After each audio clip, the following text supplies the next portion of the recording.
கழகத்தினுடைய பொதுச் செயலாளர் மக்கள் செல்வர்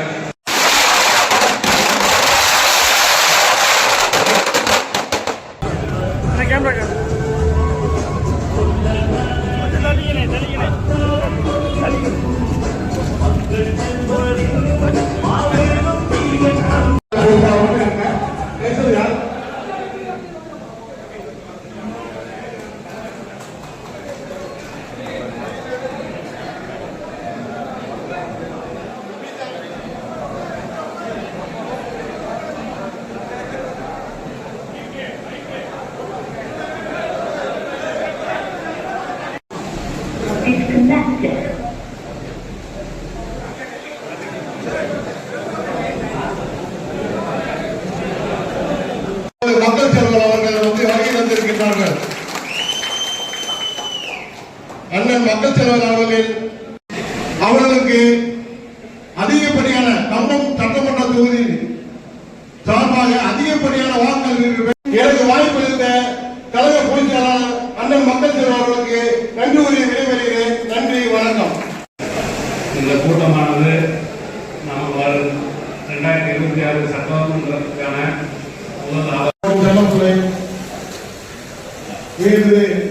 மக்கள் செல்வர் அவர்களை முதலில் வணங்கி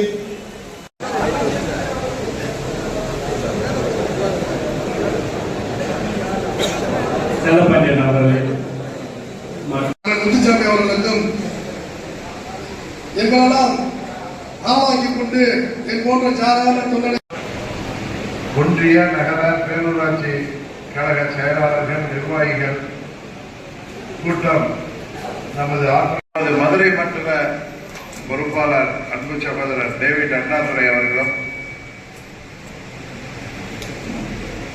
நமது தேனி மாவட்டத்தில் 26 சட்டமன்ற பொதுத் தேர்தலில் அம்மா மக்கள் முன்னேற்ற கழகம் அஞ்ச வகிக்கின்ற நமது தேசிய ஜனநாயக கூட்டணி தீய சக்தி திமுகவை வீழ்த்தி தமிழ்நாட்டில் ஆட்சி அமைக்க வேண்டும் என்பதற்காக நீங்கள் அனைவரும் சிறப்பாக பணியாற்ற வேண்டும் என்று உங்கள் அனைவரையும் அன்போடு கேட்டுக்கொண்டுதான் இன்றைக்கு இந்த கூட்டமே நடைபெறுகிறது. நமது தேனி தெற்கு மாவட்டம்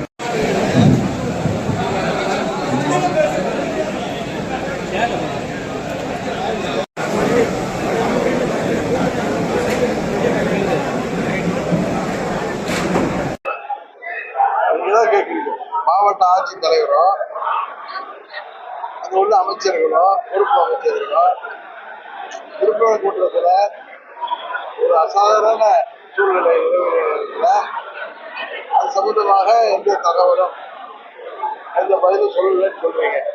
இது எதை காட்டுகிறது?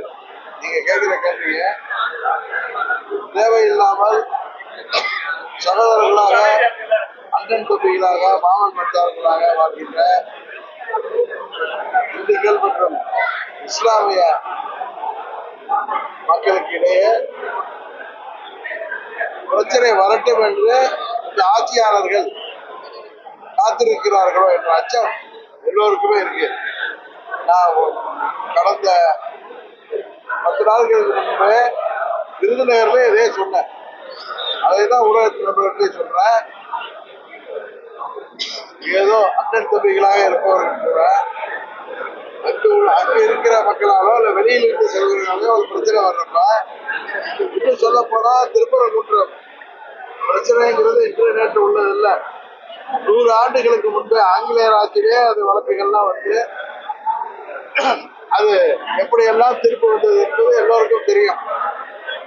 அதே மாதிரி ஒரு சென்சிட்டிவான இடத்துல 100 ஆண்டுகளுக்கு இருந்து அந்த சமூக நல்லிணக்கத்திற்கு பிரச்சனை வருகிற போல ஒரு சூழ்நிலை வரும்போது அரசாங்கம் அதில் தலையிட்டு சுமூகமாக எந்த பிரச்சனை இல்லாமல் செய்ய வேண்டியது அரசாங்கத்தின் பொறுப்பு, கடமை. அதை அவர்கள் செய்ய வேண்டும் என்பது இந்த நேரத்தில் நான் கேட்டுக்கொள்கிறேன். பழனிசாமியை சேர்ந்தவர்கள் தான் தேர்தல் ஆணையத்திற்கு அதிகாரம் கிடையாதுன்னு சொல்லி வழக்கு தடை கேட்டாங்க. ஆனா சென்னை உயர்நீதிமன்றம் மாண்புமிகு நீதியரசர்கள் தேர்தல் ஆணையம் அதிமுகவின் உள்கட்சி பிரச்சனையில சின்ன பிரச்சனையில அவர்கள் விசாரிக்கலாம் அப்படின்னு தெரிவித்தது. நீதிமன்றம் என்ன முடிவெடுக்கிறது என்பதை காத்திருந்து பார்த்தோம். இப்ப அடுத்தது தேர்தல் ஆணையம் விசாரிக்கலாம். ஏற்கனவே விசாரிச்சுட்டு இருந்தாங்க. கடந்த மாதத்துல எனக்கு தெரிந்து ஜனவரி 24 வரை அவங்க விசாரிச்சாங்க. இடையில அதிமுக சார்பா போய் நீதிமன்றத்துல எந்த நீதிமன்ற ஆணைப்படி விசாரிச்சாங்களோ அதுக்கு தடை கேட்டாங்க. அதை தொடர்ந்து இன்றைக்கு நீதிமன்றம் அன்றைக்கு தடை கொடுத்து மறுபடியும் விசாரணை அழைத்த நீதிமன்றம் சென்னை உயர் நீதிமன்றம் இன்றைக்கு தேர்தல் ஆணையம் விசாரிக்கிறது எந்த தடையும் இல்லை, அவர்கள் விசாரிக்கிறார் சொல்லுங்க. விசாரணைக்கு பிறகு என்ன முடிவு வருதுன்னு நானும் உங்களை மாதிரி அவரெல்லாம் எதிர்பார்த்தேன். ஏதாவது காமெடி பண்ணுவார் உங்களுக்கு தெரியும். அது மாதிரி இதே ஒரு காமெடியா நம்ம எடுத்துக்கலாம். புரட்சி தலைவருக்கு நிகர் யாரும் கிடையாது, புரட்சி தலைவர் அம்மாவுக்கு நிகர் யாரும் கிடையாது. தமிழ்நாட்டில் வாழ்கிற அனைவருக்கும் தெரியும். பட் அவர்களால் பலனடைந்தவர்கள் இன்றைக்கு இப்படி பேசுகிறார்கள் என்றால் அதற்கு காரணம் என்னங்கிறது உங்களுக்கு தெரியும். இதெல்லாம் ஒரு காமெடியா நம்ம கடந்து போறதுதான் சிறப்பாக இருக்குன்னு நினைக்கிறேன். திரு செங்கோட்டையன் அவர்கள் சொன்னதுதான் அத்திக்கடவு அவிநாசி திட்டத்திற்கு மூல காரணமே அம்மா அவர்கள் தான். அவர்கள் ஆட்சி பொறுப்பில் இருந்ததான் 2011 அது சம்பந்தமா சர்வேவுக்கு ஸ்டடிக்கு நிதி ஒதுக்கப்பட்டது. அம்மா அவர்கள் உயிரோடு இருந்திருந்தால் அவர்கள் 2016-21 ஆட்சி காலத்திலே நிதி ஒதுக்கி தந்திருப்பார்கள்.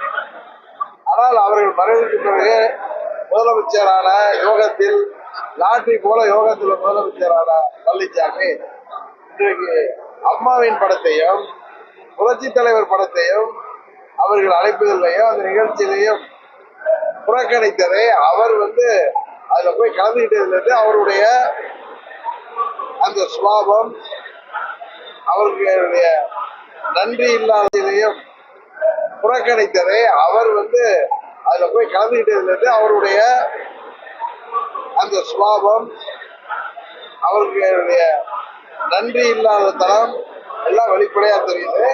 அது அங்க உள்ள ஒரு முன்னாள் அமைச்சரே சொல்றப்ப அது எல்லோரையும் தமிழ்நாட்டு மக்களுக்கும் பழனிசாமி துயரமும் வெளிப்படுகிறது. இதுதான் உண்மை. திரு செங்கோட்டையின் கருத்தை உண்மையான அம்மாவின் தொண்டர்கள் அனைவருமே அதை ஏற்றுக்கொள்வார். பெரியார் சீமான் பேசியத அது ஒரு என்ன சொல்றது, ஒரு அரசியல்வாதியாக எனக்குமே தலைகுடிவிட்டால் தருகிறது. பெரியார் என்கிற மாபெரும் தலைவரை பற்றி யாருக்கும் அவரை விமர்சித்து பேசுவதற்கு எனக்கு தெரிந்து தமிழ்நாட்டில யாருக்கும் அருகதை இல்லை என்றுதான் நினைப்பேன். அவரை விமர்சித்து பேசுகிற அளவிற்கு அவரிடம் எந்தவித தவறும் இல்லை. விளம்பரத்திற்காக நிச்சயமானவர்கள் செய்து வருகிறார்கள். அதை புறந்தல்லுங்க. நீங்க திரும்ப திரும்ப கேட்டு அதை நீங்க பெரிதுபடுத்த வேணாங்கிறத என்னுடைய கோரிக்கை.